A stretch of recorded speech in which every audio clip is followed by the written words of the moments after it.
At 1:15 a.m., a security camera recorded a smiling medical student walking into a crowded bar in Ohio. 2 hours later, he was gone. No fight, no scream, no body, no exit footage. Dozens of people were seen leaving that night, but not him. It's been nearly 20 years, and no one can explain how a man walked into a bar full of people and simply vanished.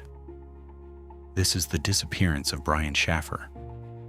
Brian Shaffer was 27 years old, a second-year medical student at Ohio State University.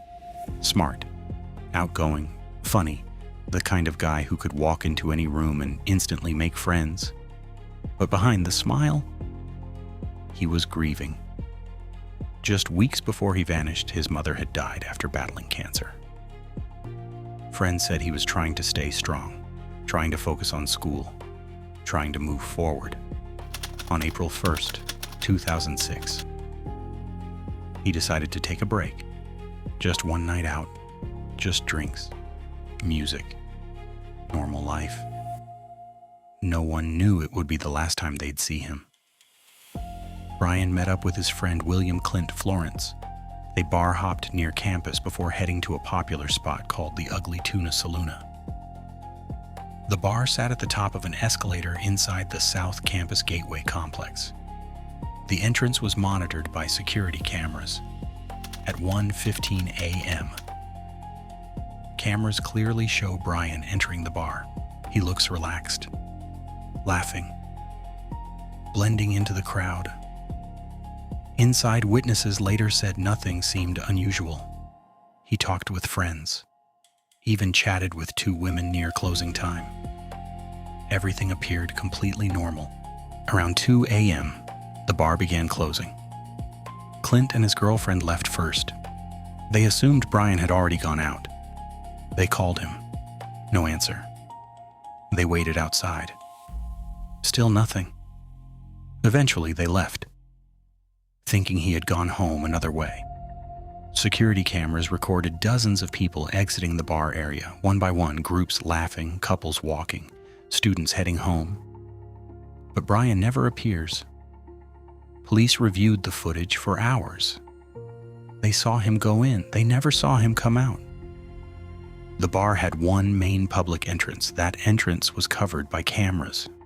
If Brian left normally, he should have been recorded. There was an emergency exit used by staff, but no alarm went off. No employee reported seeing him use it. The entire building was searched. Bathrooms, storage areas, construction zones, nothing.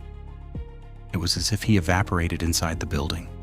Police interviewed bar staff, security, friends, and patrons. No reports of a fight. No screaming. No suspicious behavior. Brian's car was still parked nearby. His wallet and belongings remained untouched at home. The only thing missing was his phone. There were no signs he planned to disappear. He was supposed to fly to Miami the next day with his girlfriend. He had future plans: medical school, a life ahead. After he disappeared, his father kept calling his phone. Sometimes it went straight to voicemail. Other times, it rang. For months. Police attempted to trace it, but cell phone tracking in 2006 wasn't advanced enough. They couldn't pinpoint a location. Eventually, the phone stopped ringing permanently. Some believe he slipped past cameras unnoticed. Maybe he blended into a group. Maybe there was a blind spot. But investigators insist they carefully reviewed every frame. No confirmed image of him leaving exists. Others suggest he exited through a construction area, but no witnesses saw him outside afterward, and no evidence confirmed that path. Could something have happened inside the bar? A fight, an accident, a cover-up? Police found no evidence, no blood, no struggle. Some believe Brian chose to disappear. He had recently suffered loss. Medical school pressure was intense. Friends once mentioned he joked about starting fresh somewhere new, but he left behind money, his car, his plans. He had a trip scheduled the next day. Vanishing without preparation is extremely rare. Brian's father, Randy Shaffer, never stopped searching. He refused to believe his son ran away. But in 2008, Randy died in a freak storm accident. He never learned what happened to his son.